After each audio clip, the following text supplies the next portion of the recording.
মায়ের ফাইল ভর্তি, তারপরে কালকে 4টের আগে মায়ের অপারেশন হয়ে যাবে।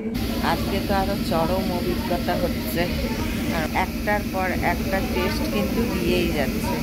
প্রত্যেকেরই এই জীবনটা চলছে হচ্ছে লাইনে লাগার জীবন। কি বলবো, আর হার্ট অ্যাটাকের সম্ভাবনা আছে। ওটি করতে গেলে পরে মানে মরে যাওয়ার মতন অসহ্য ব্যথা ওঠে। হাই গাইস, আমি চলে এসেছি মায়ের ব্লগে।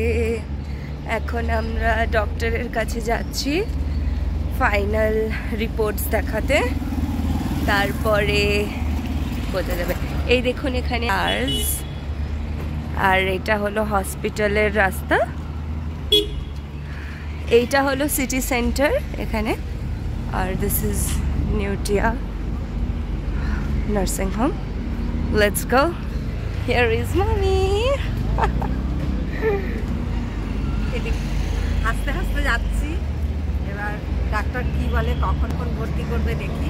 হ্যাঁ যাচ্ছি সব রিপোর্টগুলো নিয়ে, হ্যাঁ দেখা যাক কি হবে। ঠিক আছে, সামনেই মানে আমি যেই এই তো তার সামনেই একদম। So see you later guys, bye. এই যেই আমরা রুমটাতে আছি তার থেকে 1 মিনিট লাগে, 1 মিনিটের হাঁটা ডিস্টেন্সে নেউটিয়া। সামনেটা এই যে আগে দিয়ে সবসময়ই ভিড় থাকে এখানে। আগেও কটা ব্লগে আমি দেখিয়েছি এই জায়গাগুলো, সুন্দরভাবে সাজানো। এই যে এটা হচ্ছে এন্ট্রান্স, আর এই যে নেউটিয়া গেটওয়েল। চলুন এগোতে থাকি। ফটো এইটা আগে অফ করো। মায়ের ফাইল ভর্তি কাগজপত্র, এখন 3 তলায় যাচ্ছি ক্লিয়ারেন্স নিতে। তো তারপরে মাকে বলে দিয়েছি যে আজকে অ্যাডমিট হতে আফটার 6 PM, তারপরে কালকে 4টের আগে মায়ের অপারেশন হয়ে যাবে। আর আমি আসছি, আমার টেনশন হচ্ছে না। চলুন এখন যাচ্ছি 3rd ফ্লোরে ক্লিয়ারেন্স নিতে। তো এখানে এই যে 3 তলায় পৌঁছে গেছি, আর এখানে কিছু লোক আছে, তারাও হয়তো আমারই মতো পিএসসি রুমে এসেছে, কিছু অপারেশন হবে বোধহয়। আর এখানে এই যে হলুদ দাগটা দেখা যাচ্ছে, এই দাগটা পার করে কিন্তু যাওয়া যায় না, নাম ডাকলে তবেই ওই দাগটা পার করে আপনি পিএসসির রুমে যেতে পারবেন। তো এটা হচ্ছে 3 তলা, এখানে সব ক্যাথ ল্যাবগুলো অবস্থিত এবং আইসিইউ রুমগুলোও কিন্তু এখানেই অবস্থিত। আমি এখানে একটু জানিয়ে রাখি যে আমার অপারেশন হয়ে গেছে।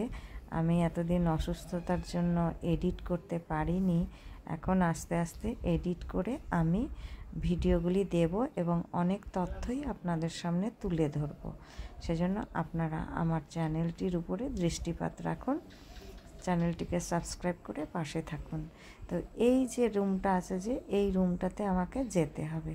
তো আমার নাম ডাকলে পরেই আমি এই রুমটাতে প্রবেশ করব। আর এই যে এখানে যে একটা বন্ধ রুম আছে, এই বন্ধ রুমটাই হচ্ছে ক্যাথ ল্যাব, এখানেই অপারেশন হয়। তো আমারও অপারেশন এখানেই হয়েছিল। তো আমি আস্তে আস্তে সব এখানে ভিডিওগুলো দেব। আর এই পিএসসির রুমটায় যে এখানে বন্ধ আছে, এই রুমটা খুললে আমাকে নাম ডাকলে আমি যাব ওখানটায়। আর যত টেস্ট হবে সব টেস্টের রিপোর্টগুলো ফাইনাল ক্লিয়ারেন্স কিন্তু এখানেই দেবে। এখান থেকে ক্লিয়ারেন্স না পেলে আপনার ওটি কিন্তু ডাক্তারবাবু কিছুতেই করবে না। তো এখানে এই যে ডক্টর অভিষেক বাগচি, উনি আমার অপারেশন করেছিলেন এবং উনি খুবই ভালো ডাক্তার।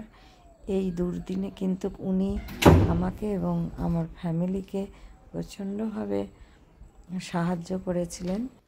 মানে বলতে পারি যে ওনার জন্যই আমি এখনও বেঁচে আছি। তবে এই বেঁচে থাকাটা কত দিনের, কত মাসের বা কত বছরের জানি না, সবই অনিশ্চিত। আর আমি বেশি কথা বলতে পারি না। আমার এখন হাঁটা চলা কথা বলা সবই বারণ।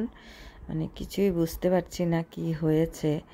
আর এই যে এখানে একটা ছোট্ট বিপি টেস্ট হচ্ছে আর কি পিএসের রুমে। আজকে তো আরও চরম অভিজ্ঞতা হচ্ছে, কারণ আমি এসছি এখানে সকাল 11টার দিকে, আর এই যে পিছনের সিটগুলো কিন্তু ফাঁকা। এখন বাজে 4:30, এখনও খাওয়া নেই, কিছু নেই, প্রচণ্ড খিদে পেয়েছে। আর আমাকে একটার পর একটা টেস্ট কিন্তু দিয়েই যাচ্ছে। মানে আমার পিএসসি ওই যেটা 3rd ফ্লোরে আছে ক্লিয়ারেন্স, আমি বলেছি যে ওটা মেন, সব কিছু টেস্ট করার পরে ওখানে গিয়ে মেন ক্লিয়ারেন্সটা নিতে হবে। এবার ওখানে আমি 4 বার গেলাম, একবার একটা করে কিন্তু বাড়ছে। একবার বলছে এটা করতে হবে, আরেকবার বলছে ওটা করে আনতে হবে।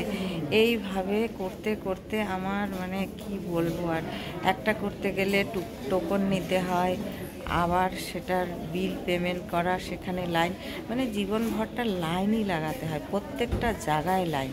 যেমন বাথরুম টয়লেটে যাবে তাতেও লাইন, সব কিছুতে লাইন। আসলে প্রত্যেকেরই এই জীবনটা চলছে হচ্ছে লাইনে লাগার জীবন।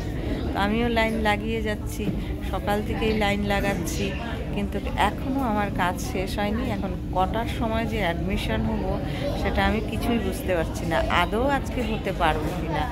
কারণ একটা কি টিএমটি ট্রেডমিল বোধহয়, ওটা কি যন্ত্রপাতি দিয়ে করলো, খুবই কষ্টের। আমি হাঁটতেই পারছি না, ওখানে যন্ত্র নিয়ে ওগুলো হাঁটতেই পারছি না। তারপর যাই হোক কিছুটা করলাম, করে এখনও রিপোর্ট দেয়নি। ওই রিপোর্ট দেবে, রিপোর্ট দেওয়ার পরে কার্ডিওলজিস্ট দেখাতে হবে, উনি ক্লিয়ারেন্স দেবে। তারপরে আবার সেই 3 তলায় ওই পিএসসির রুমে যেতে হবে। এবার যিনি আমার ক্লিয়ারেন্স দেবেন আর কি, কার্ডিওলজিস্ট, উনি এখন ওটিতে আছেন।